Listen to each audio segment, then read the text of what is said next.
All right, welcome everyone. We're Semblance of Sanity. I'm Caleb. I'm Jacob. And we're here for Revolutionary Girl Utena, episode 38. Is Utena about to fight Akio? Yeah. Like, she's going up to the place, and like, this is the time. That has to be what he wants. I mean, it's just... Now, why he wants that... Well, yeah, he wants to guide her decision as to how she's revolutionizing the world. Right. Yeah. Yeah. Which is its whole thing. Yeah, but, and he's leveraging at some level the... Anthe is suffering because of the world. Yeah. Right. That's why she's suffering. Right. Yes. That's why she's suffering. Mm-hmm. Yeah. Uh-huh. Yeah. Uh-huh. Yeah. But now Anthe and Utena are like this, they're united and it seems, and now they're going off to fight the bitch. So Hey, I would love to see Utena in classic Utena style just start spitting, just directly. Just beating the shit out of him. Well, I don't think we're gonna get that in this episode. Probably not. I really don't. I'm way more worried about her getting manipulated. Yeah.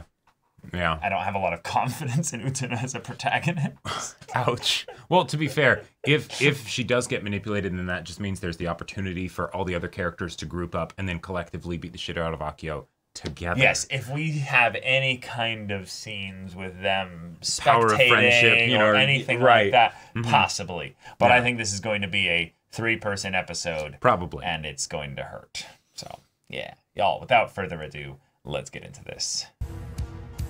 Okay. Yep, let's hear it. Yep. Potentially for the last time. Whoa.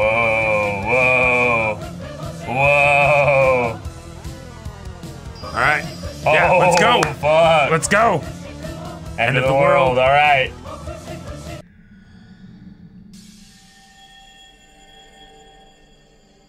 Okay. Wow. There he is. Uh-huh. 王子様さ。やはりあなたが世界の果てだったんですね。結局すべてのことの元凶はあなただったんだ。とっくに気づいていたんだろう。Yeah. Oh. だが俺は君の王子様さ。君は俺に会うためにここまでやってきたんだ。王子様は俺。そしてお姫様は君だ。姫宮。 What? 慌てることはない。 Whoa. アンシーならそこにいる。 No more illusions. その指輪が Oh shit, い okay. つか再び君をここへ導くだろう。 And he pulls the sword out of her. Yeah. Shit. Now she's in the dress. 気高い心を持ってここに到達した君こそが俺の本当の姫君だ。永遠を手に入れ、俺と永久に愛し合う。そしてお姫様は王子様といつまでもいつまでも。Yeah. Then she kicks him Just in the happy dick. endings. There's nothing that you need to worry about after happily ever after, you know? 二人が幸せに暮らして、そして姫宮はどうなるの？彼女はバラの花嫁だ。ずっとね。 Whoa, did she just click it? We're following up at this. Yeah.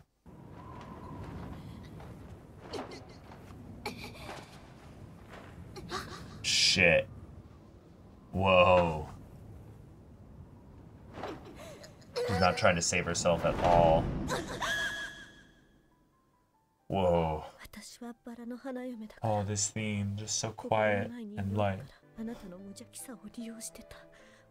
あなたの優しさに私はつけ込んでいた。ごめんなさい、ウテナ様。私は卑怯なんです。ずるい女なんです。 Whoa. ずっとあなたを裏切っていました。私は違う。僕は君の痛みに気づかなかった。 Yeah. Yeah. 君の苦しみに気づかなかった。それなのに僕はずっと君を守る王子様気取りでいたんだ。本当は Shit. 君を守ってやっているつもりでいい気になっていたんだ。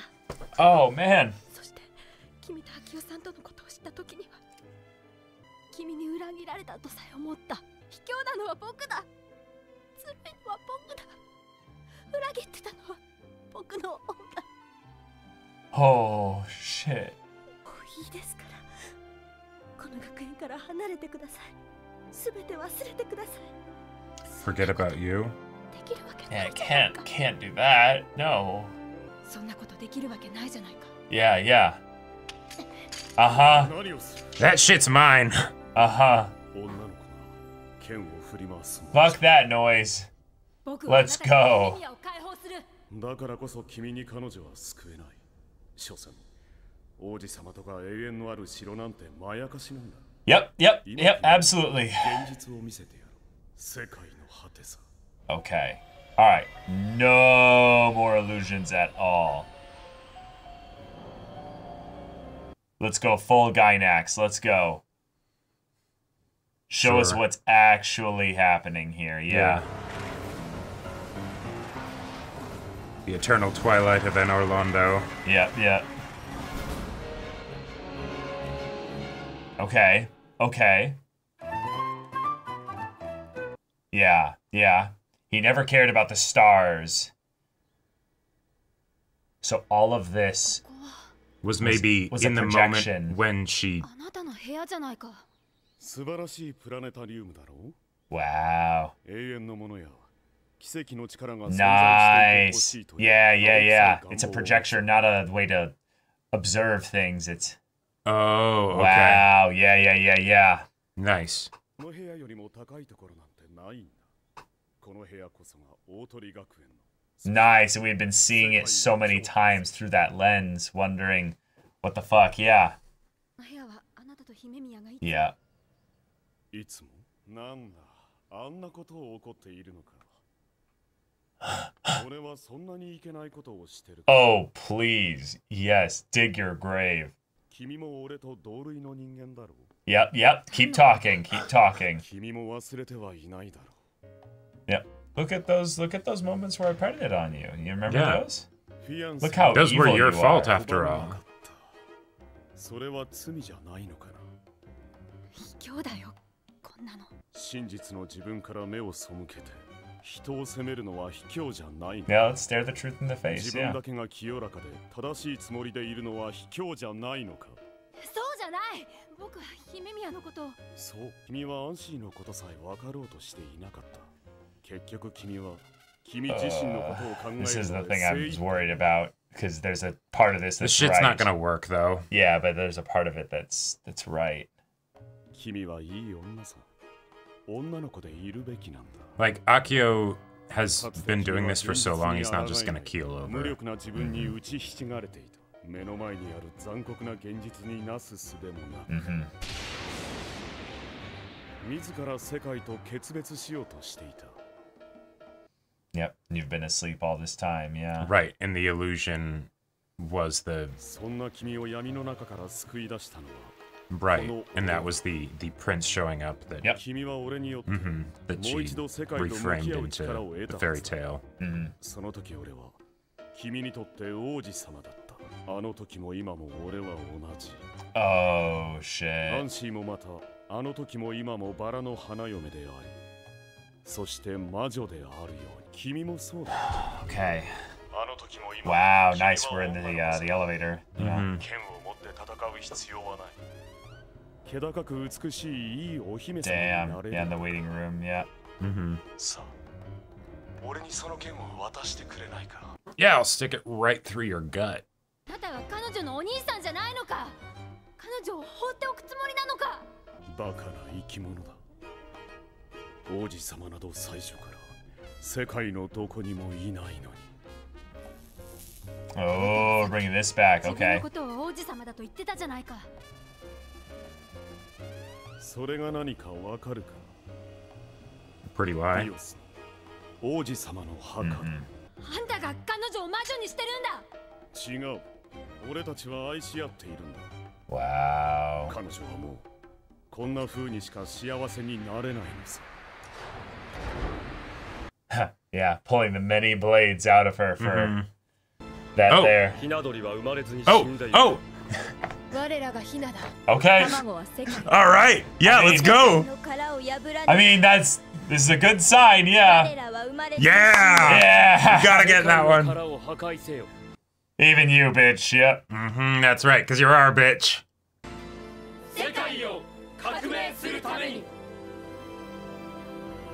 Going for eternity. Yep.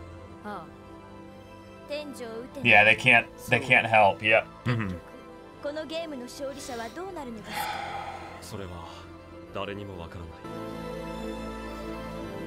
I love that the duel starts and we don't even see it, right? Like.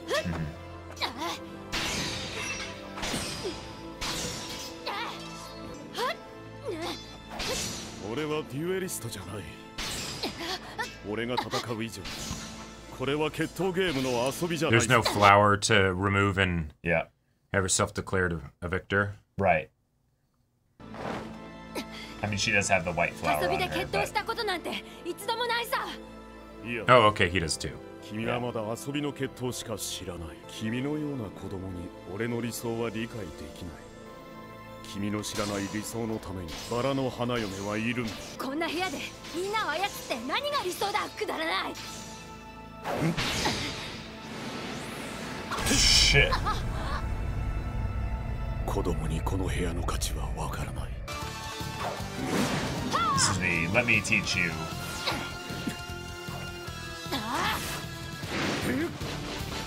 Let's go. This music rendition, yeah.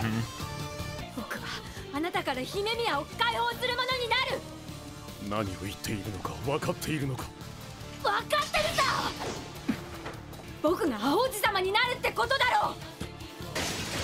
Oh shit. Oh shit. Yep. Just like the OP. All these mechanisms. Yep. Let's shatter it. Whoa! Hey, there's that shot. Fuck! Whoa! Fuck with the blinking lights and everything.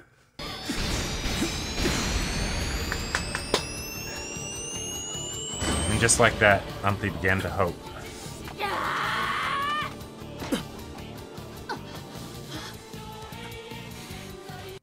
Are you that desperate?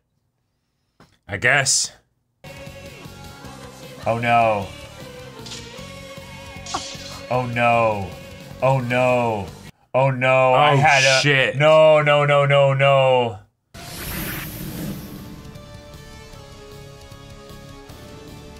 No. But that didn't actually go through, did it? Yeah. Did it? No. Oh fuck. Holy shit. Yeah, once he did that, I was like, wait, why would he do that? Like, if he's actually just desperate, he would, you know, he would try to end the duel, basically. Like, right. But I like that with this, like, both with the words before that and that as the climax of the episode. Yeah. It's communicated to us in no uncertain terms just exactly what Anthy needs to be saved from, right? Yeah, yeah. Like, all right, y'all, we got ourselves our shit. Beginning of the end. Yeah. Everything, the end of the world, all that. Yeah, let's unravel the strings that tie this whole world together. Yep. Akio was bringing everybody into his room of the planetarium for the purpose of showing them a vision, a false illusion of something eternal, so that they would be manipulated into doing what he needs them to do in these duels. And that also like is so. I was just gonna add that Anthy made that possible. Like that's not just Akio. Anthy was doing that. In fact, she was doing a large portion of that. Yeah, right. It's the you only go up there when you're dueling for the Rose Brides, so. You know, put two and two together. Like, I love how, like, we were expecting, like, a Gainax ending, you know? But but this actually feels very straightforward, right? Like, and the idea that all of the fantastical elements that we see on repeat whenever they go up to that place. Yeah. And it's that was never anything that was actually happening. That was just part of the illusion, the you know, the belief, the whatever, right? As they're guided up here to just, you know, have this little song and dance. Yeah. that's so messed up, and it so wonderfully showcases just how deep Akio has his claws in everything here, and you know? Anthy especially, and Anthy, yeah, like Anthy is the one that's probably in a weird way the most powerful here, and that's why she's the Rose Bride, or that's why she's the most powerful is because she's the Rose Bride. So it's the thing of where Akio is very much in the like, oh no, don't get it twisted here. Like she very much is here of her own will. Right, she is my accomplice by this point. Right, but it is far more of a thing of where, because of her love for me, and because of the way I have done my best to manipulate that, I have been inflicting suffering and harm upon her for all this time, because I've got her to believe that she deserves it, basically. Sure. Like that this is what she should, have to deal with and stuff. That's the level of abuse we're at right here. To the point where she will do pretty much anything for him in this situation because she decided to stab Utena in the back here. Exactly. And that is such a way to like since because like okay, with this show and the tropes that it deals with regards to like fairy tales and fairy fantasy. tales and things like that, the prince and the princess and whatnot. It has spent the majority of the show breaking down those tropes and the issues with and looking at them from a bunch of different perspectives, right? And that's wonderful. The climax for this show, as we are seeing, is returning to those tropes, right? Yeah. And so in order to disassembling them entirely. No, right. But so in order to do that and have it really land, you need to not have it just be the tropes as you would regularly expect to see them, right? And so the fact that Akio is like this level of awful, of course, is one way to do it. But then to have it be something where it's what does it actually mean if you were in a situation where you truly had someone who was not able to save themselves, where they did need a prince, not because they're a woman so they can't do anything, but because they have been so fucked with that now they actually are not capable. What does that actually look like? If you were to actually see that with a real person, right? It might be something like this. Oh, right? It definitely is this. Yeah, and so here we go. This is why that prince archetype is so needed here. Right? Because Anthy can't right now. There we go. Yep. Okay. Yep. That's in some ways the most straightforward aspect of the conflict here. But in terms of understanding Akio and Anthy, there's a whole web of mess of stuff. Oh, yeah. And they did their best in this episode to try and get us to understand exactly not just who they are, but why they are who they are. And Akio was always this way. There was never any like shift of being like the good prince to the bad prince or something. There was never any point where he was like not his own self here. He is Akio. He has been since the beginning. Anthy loved Akio as he was always back then. And over the course of time, he then took that and did as he would here. Maybe it's because Anthy believed in something that she didn't see.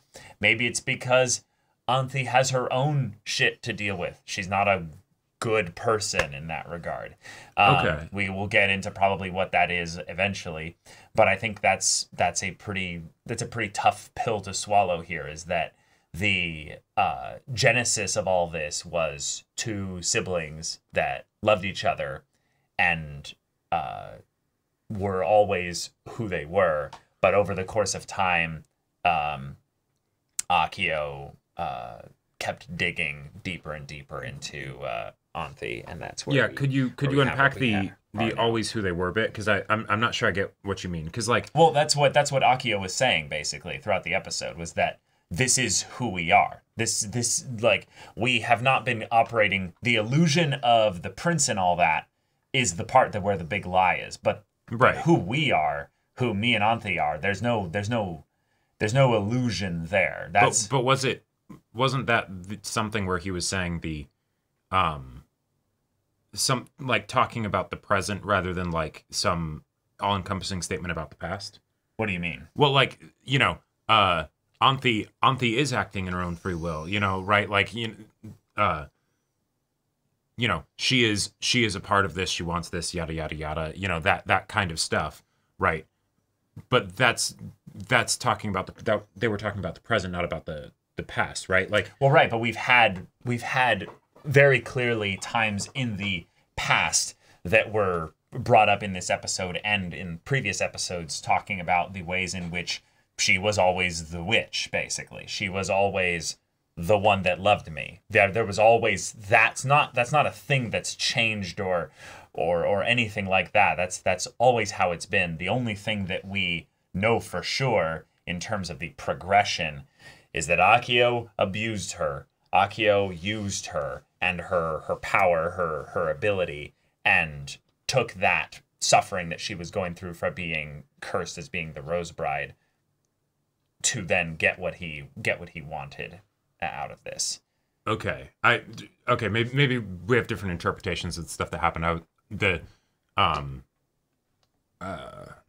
bit with the stuff that we saw in the past of the, you know, Akio being the prince and then Anthi, you know, becoming the witch by saying like, oh, the prince is, you know, you can't have the prince anymore. Yeah, she never became the witch. He never became the prince. They were always who they were, Akio and Anthi. The roles that they played in that regard is all stuff that was either put on them by the society of that time or what have you. Oh, sure, yeah. But the becoming a witch is just in the story. She became the witch because she was the one who took away the prince. Yeah. Right. But she's always been cursed with the whatever this is, being the Rose Bride and all that. She has the power of the Rose Bride. That is something that is hers. Gotcha. Okay. Yeah, I mean, I guess that's like, given the fact that they established this whole idea that like, okay, the castle in the sky is an illusion. This whole like almost everything about this whole deal is illusory. It's all a facade. That does make the whole idea of them pulling the swords out. That like they are. It does seem like they're having an actual fight with swords, you know? Right, but that's the thing, is that you have to go that, well, then why were those things illusions? Well, because the fantasy stuff with Anthi being a witch and all that, that's real. That's actually a thing here. That's actually the... Oh, I thought that was just connected to the whole, like, the planetarium or the observatorium or whatever is just a projector thing and, like, all that stuff. Like, I guess... What? So we're going for the planetarium can do magic, like. Well, the idea that the difference between like magic versus like non-literal stuff, because they build up the lie of like the castle in the sky and then they use the whole projector thing to make there actually be a castle in the sky, right? You know, rather obviously than, like, the themes don't need the story to be literal in terms of in order to communicate the themes, but I'm saying that the act here that Anthi did of trying to kill or stab Utena in the back, the betrayal, if you will, the thing that they were crying about after the attempted suicide of no, I tried to betray you, no, I betrayed you from the beginning, I'm the one that failed you. Those are their real, honest feelings coming out in this regard. But the complicated mess of the whole thing with Anthi is that you can either look at this in that Akio is 100% spewing bullshit just for the purpose of manipulating Utena and stuff, and yet I don't think it's being framed that way. I think it's that he's basically saying, no, I'm masks off. I don't need to hold anything back. I'm going to now tell you essentially the truth, and that is that Anthi is very much in control of herself here. She is very much being, yes, Akio is abusing her, absolutely, but the nature of who she is and what she's been dealing with all this time, that is actually real. That is something that is a thing that goes beyond him. Okay. Well, thankfully we've got another episode and then a movie to go into this in a lot more detail. I adored the visuals of this episode. The idea that before we got to the duel, Akio would try and basically be like, no, you don't even need to fight me. Just be the, we'll live in our happy little fairy tale and just forget about Anthy. Like, I thought that was great. The bit with all the other student council members coming in and putting their roses into the vase, and then or the teapot, and then like, but not actually, they aren't actually going to be participating in this final battle. I feel like that's very fitting, while at the same time us being able to get the knowledge that they are very much in Utena's corner, and having there be a symbol and a showcasing of solidarity in that. The idea that Utena in the coffin, that's when there was the encounter with the prince that was Akio. That makes so much sense. I don't know how I didn't make that connection before now. That like, no, of course she, paints it over with like rose-colored lenses and stuff. But no, being like crying at the graves of her parents, it's just when she climbed into the coffin. Yeah. I loved the unraveling of Utena being this, terrifying,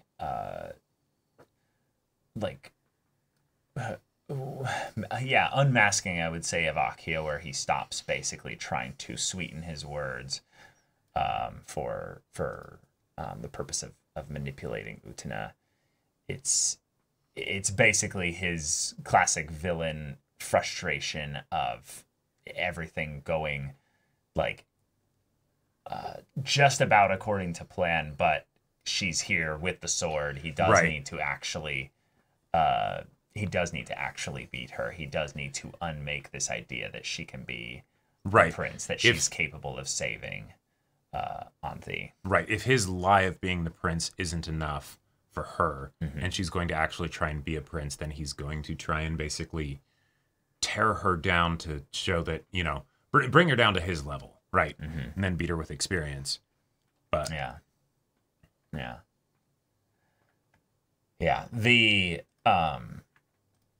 the point that I was bringing up earlier about this whole thing with Anthy is that Anthy clearly represents in the themes of the stories the duality and complicated complexity of women in general, like that there's so many different facets to them. But in terms of archetypes, specifically in fiction, she represents the princess bride, femininity in that regard, but also the witch, basically the two opposing archetypes that are usually attributed to women in fairy tales. Yes, exactly. Right. There's no other archetype really, like, when I think about it, like fairy tales. It's just you're either a princess or a witch. Right. And that's it, is that she is both. She is a woman. That's well, and a witch is just as worthy of being saved. Yeah. There's nothing good or bad about either of that. It's just the drawing focus to the fact that this is how limited in scope the woman is in the fairy tale, basically. Okay. And yet Anthy defies that trope by basically being powerful, by being, capable of saving herself in the mechanical sense of this world. Like, she does actually have power, but it's that she has been so completely put through the ringer as far as suffering goes, and manipulated, and all these other things. Akio has beset himself against her, and she has lost this, for the majority of this story, to the point where she now actually will side with him. Believes that she needs to be with him. That she needs to make this a thing there. But Utena kind of tries to reject it as but if you say that she's a witch, then that means she's evil or what have you, and that's just you trying to make her that way. And Akio is trying to, almost in some ways, like, not trying to defend his actions here, but being that's actually like that's actually still who she is. Like that's like obviously he's a sick fuck that's manipulating her and everything like that. But to basically say, well, no, she doesn't want it to be any other way. Right. Like it's well, because there's aspects of what Akio is saying that are rooted in some element of truth, in that it's a complicated situation. Yeah, she's all of these things. Right. She does still care about no Akio. Single one of them. Right, but that doesn't mean that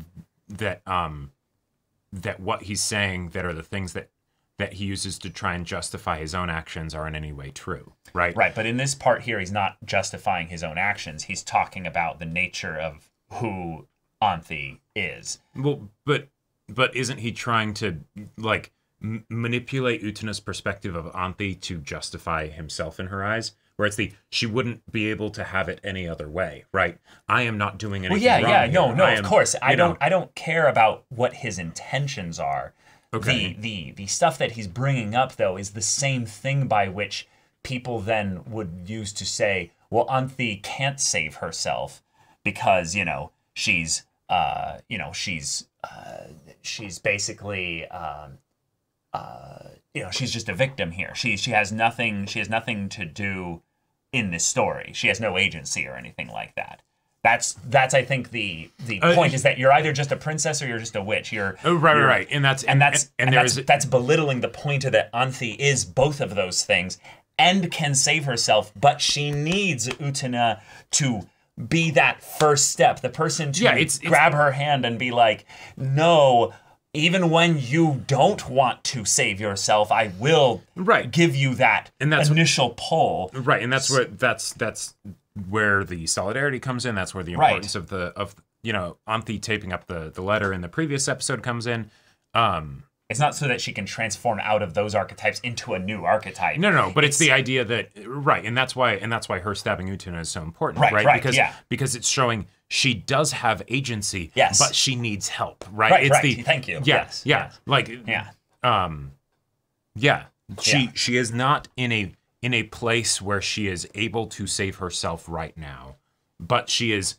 But that's not because it's fundamentally impossible for her to save herself. No, it's that she's really fucking hard. She's a human, flawed person just like anybody else, and so she's in a situation where she's outside of her weight class. She's already been beaten down, right? And so she needs that helping hand. She needs that helping hand, and the reason why I fight so strongly on this is that we've seen throughout the show that Anthy is very much playing within the bounds of her cage. Right. Whether it's fully something that is an illusion in of itself and that she's put it up more to protect maybe in some ways other people from her. Sure. Because she believes that she's so horrible for all this stuff that's been going on, not just to her, but around her. And that she's been helping perpetuate. Exactly. Then I'll just play within this box here. But we see she has agency. Yeah, we see the behind the smile, with the eyes and everything that we've seen her fuck with Nanami. Yes. There's an element of this that Akio, in his own fucked up side of things, is believes he's right. He believes on some level that he's for whatever thing that he kind of twists in his mind to feel no empathy or sympathy for Anthy in that regard. He bases that off of observations that are, at the very least, somewhat founded in reality. That's what makes him so fucked up, is that even despite seeing the reality of things, he still perpetuates these things. Right, and that's what makes him so monstrous. That's what makes him so monstrous and such a good villain, because it would be a disservice to victims to basically say, your victimizer is just illusion. They're just insane. They're whatever, right? They're so far removed from anything resembling a human being that basically surely that takes truly extenuating circumstances for that to happen. Right. As opposed to no, they just made some very fucked up decisions, and there you go. They logicked their way through this. Right, they actually exactly. thought about this, spent plenty of time using their own kind of critical thinking to basically say, no, I'm doing the right thing here. Right, and there aren't giant weird logic leaps. Like even though we know that the logic works in their mind, we can track with the logic even though we're like, that's totally fucked, right? Yeah. And thus Akio's stuff about this is who Anthy is right under a specific context with regards to Anthy's power here. What she brings to the table here. She can stab Utena here. Yeah. She did not have to do that. That is something that Akio maybe didn't even know she was actually capable of doing. No, I fully don't believe he had planned that or whatever. No, I think he was actually desperate. Once the castle starts breaking, he starts sweating. Yeah. If anything, maybe Anthy, seeing that he's actually about to die, it flashed her back to the villagers coming for him. Oh, and she's like, oh, and now shit, I'll go save him again. I'm going to go save him because maybe, and this is something I really hope they maybe explore a little bit.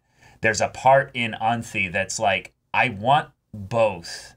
Right. I want both to be saved here. Well, right, because of course she wants to be saved, but also she doesn't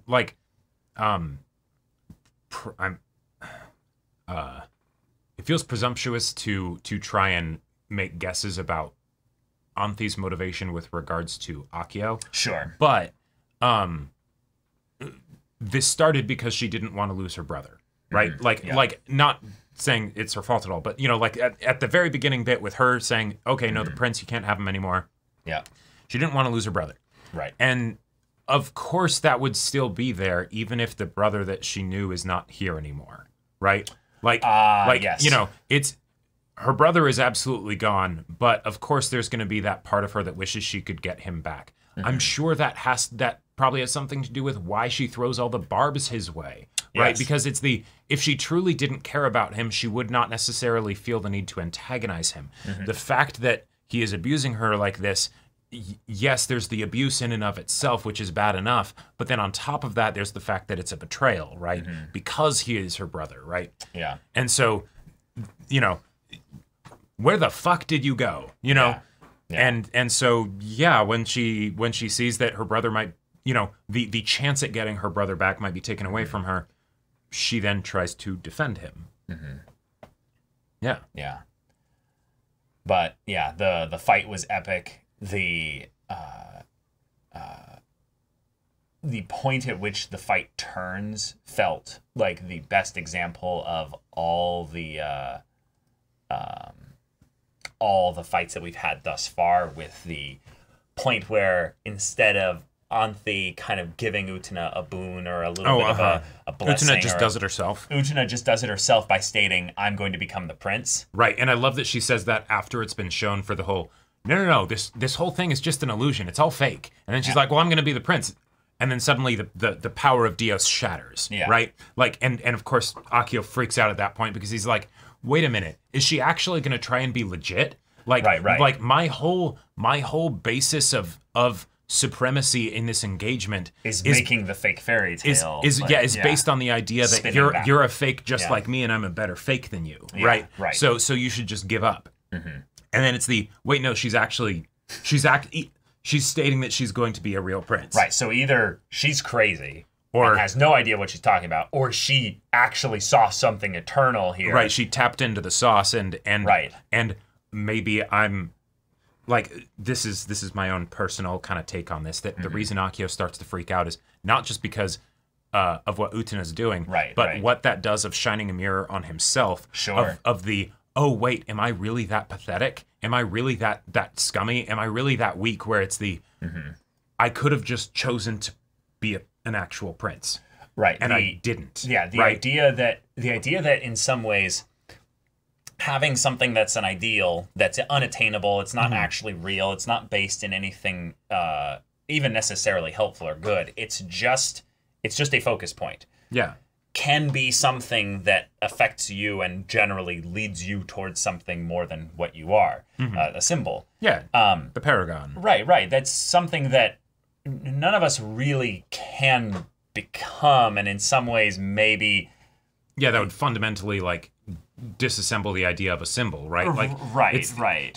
It's a symbol because it's unattainable, right? Right. So therefore, there could be something egotistical about saying you're going to do this, but I think in context, you can make a resolution to be more than what you are for the sake of, like, tomorrow, for the sake of something that's not here. Well, you tap into the eternity. You tap into something that's bigger than that. The power to revolutionize the world. Yeah. And Akio used to do that and gave up on it, right? Because you know, he was a prince. He was a prince, and oh hey, you are an actual person, so like you can't just be the ideal, right?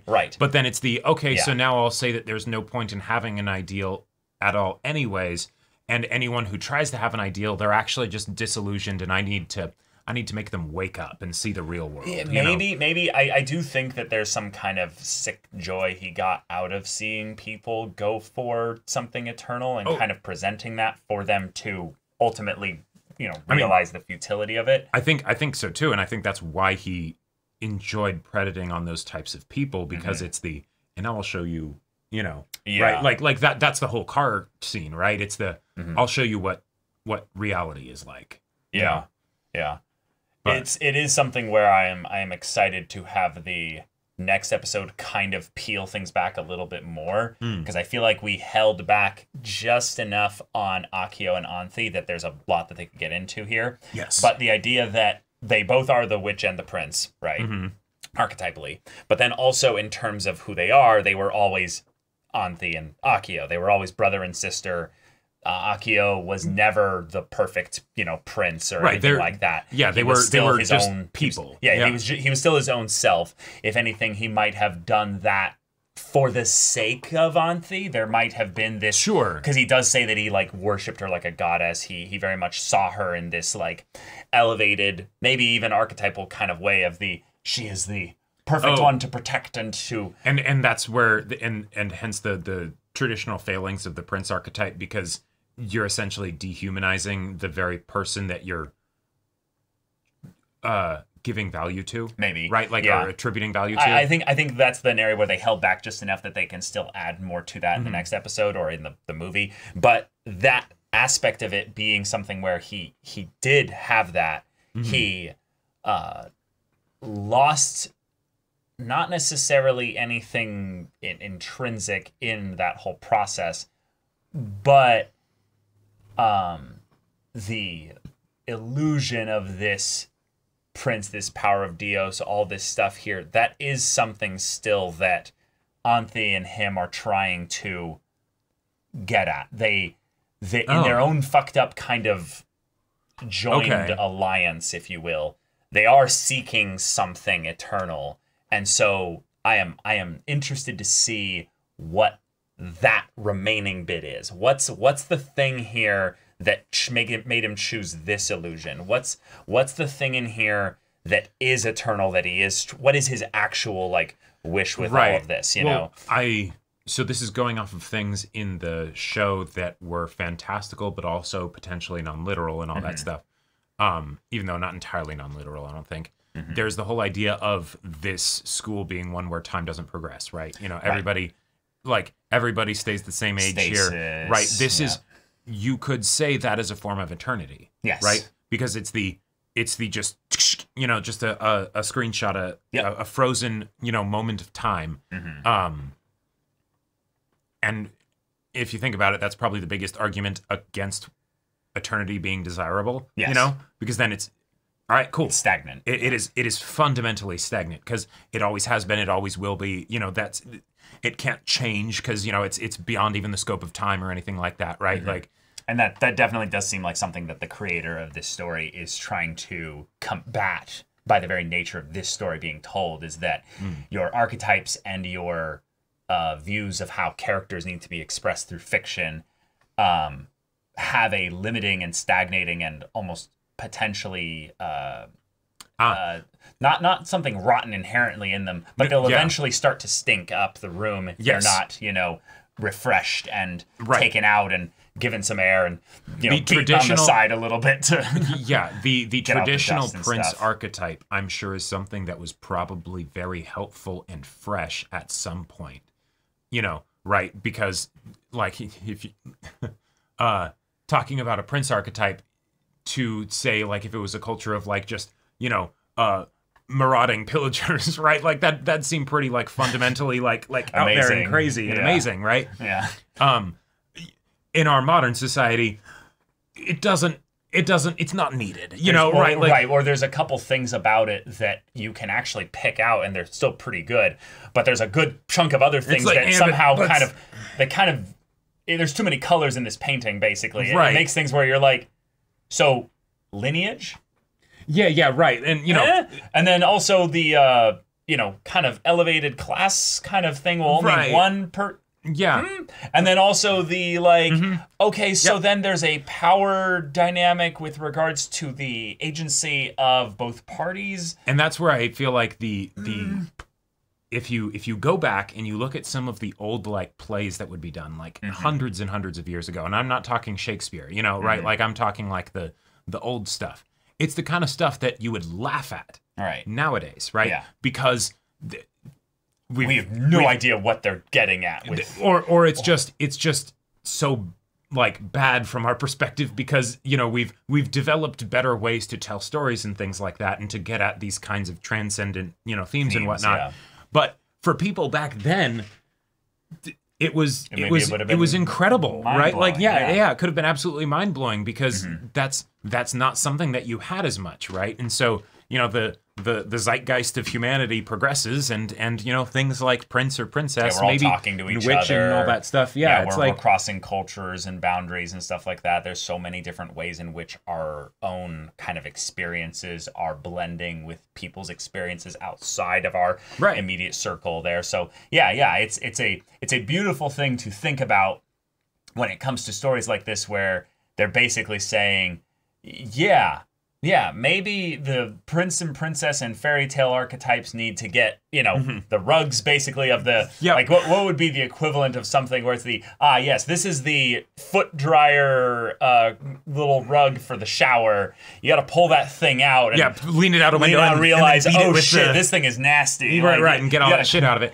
And that's one of the things that's so fascinating about this show because it's still relevant and poignant today. Yes. But if I think 30 years ago when this came out and it's like the prince and princess like archetypes were very much still strong and still going and everything, I can only imagine what it would have been like in the cultural context of all of that to get a show like this. It would have been completely different. It would have been something where people would have been like, oh. Mind-blowing. Mind-blowing, but also like, maybe also lulled in and seduced even more because they don't see as many of the things about it as being odd. Yeah. So it's just that's fun and different, but not necessarily like realizing like how like specifically like calling out so many of the things are. Yeah. Right, and it's also fun because I'm sure while this was a very influential piece of media, I highly doubt it was anywhere close to being one of the stronger instigating factors towards us moving away from the prince archetype and princess archetype. Just the vibe that I got from this show before we went in to watch it is it's the critical darling that everybody who watches it knows it's fantastic, but nobody watched it. Right, or right. Like very few people watched it. Compared to a lot of the more popular things, largely went under the radar. Yeah. Yeah. And I think that's really special because that makes what is his name, Ikuhara, like goddamn prophet in this regard. Like where he's like, no, I saw it. Yeah. Like it was it was written on the walls. You guys were just too like focused on like other stuff. Whereas I had to cover it up with a bunch of like acid trippy, non-literal, things that are also in the story, right? But like, and to barely get an animation production that would actually make us actually able to tell a story here Right. because of how much reused stuff there was. I here. had to do that whole bit of repeating the duels with the Black Roses in the second act, which, let's be real, is probably the weakest part about the show. Like looking back on it.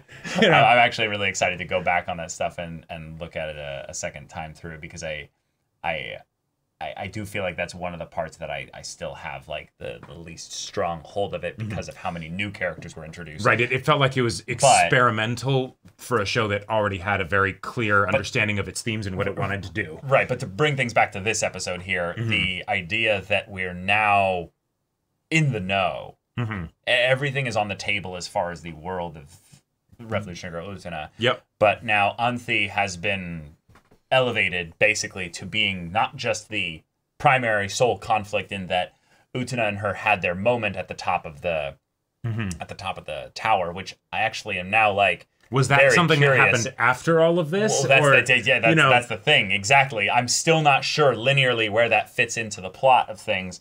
Right. Because we just had the reveal that the planetarium was the castle spot. Right. So that place where they were at doesn't exist. That's the dueling arena. Oh. Yeah. And also, and didn't Anthy specifically say, wait, am I just, is memory fucky-wucky? Did Anthy say, fucky-wucky. It's very right, it definitely is. But did Anthy say, I betrayed you, I'm sorry? Like, yeah, like that's, that very much could be the end of the story right here. Right. And we're getting the, like, final pieces of it told out of order here. Because once we look at this, another thing that's very interesting here is we're seeing the cityscape, which is something that we... we're at a school, so where's the... Like, that does... Yeah, so then they come out of this here. We've got... we're at the top of... Oh, maybe that's the top of the student, like, apartment areas? Possibly, yeah. Yeah. But I also, regardless of the whole betrayal thing, I love that they talked about the ways in which they felt awful because they had been using the other person. Like, Anthy being like, you were just a person where it's like, I used you for your innocence, right? Like took advantage of your kindness. Like, that totally makes sense. Because that's absolutely something that you desperately needed, Anthy, right? And then Utena isn't even thinking about that as like a bad thing. She's just like, you were suffering, right from the very beginning. So not necessarily talking about the sword stab. No. But that's why this thing doesn't have to be. It doesn't have to be. I think it is literal because of the conversation. No, I know it's literal, but I don't think it has to be perfectly linear in how it's being presented here. Yes. Not just because it's something that they're thinking back to on some level, because of the context of where we're at in the scene side of this. But but when are they thinking to this? There's been a whole lot of themes in Utena as an anime and as a story that take the elements of time and make things really wonky in that regard as well. So yes. Who's to say? I will wait literally until the end of this series to kind of look back and go, okay, what's the timeline here? What's the actual sequence of events? Because Ikuhara's like, why do we have to worry about timelines? This does make me even more curious, though, what the movie's going to cover, because, okay, we did the thing where we waited to have the duel until later in the episode so we could end with the duel still happening, but next episode is, like... Well, I have a very actually specific mind as to why there's a movie. Yeah. Because as far as I know, I is the movie old or is it newer? I am not sure. Yeah, so I get the vibe a little bit, because having a movie does not fit the 90s anime kind of thing. That's true. Usually it's just you get OVAs and that's it. Or it's you get all the episodes in one continuous thing. You maybe have some release schedules that are segmented apart because animation is really fucking hard. And it could be a non-usual feature-length movie of like 45 minutes or an hour. Exactly. Or 2 hours. So either way, I don't think that back in those days they would do usually an end cap movie. After they're done, they would just keep making more episodes because there's no release schedule, like hard limitations of we need to do all this in 26 episodes. It's not some end of Eva thing where it's the, okay, we need to just sort of redo that ending, you know. Right. I think if anything, it's that Utena as the anime ends less concretely. And it's that later a movie was made to kind of give the fans or the people like an extra bit of content. I mean, that kind of gives more extra insight into the main cast. You know, I enjoy these characters enough that I would absolutely be happy with a movie, even if it was just an epilogue. Right? Yes, absolutely. Like if it was just an epilogue. Hey, maybe this is what it is. They weren't able to confirm the Anthy and Utena getting in a relationship in the show. So they had to wait like 12 years or something. Yeah, exactly. Yeah, and then they do the movie and they're like, all right, cool, here we go. You know, right? And then we just get to see them having their like cute home life and everything, and we get to see where all the student council members are at and everything. And like, I mean, it's just one Nanami movie. I very much would love that. I do think that there's going to be, you know, investors and people are like, oh yeah, okay, this needs to be a movie that will sell on its own.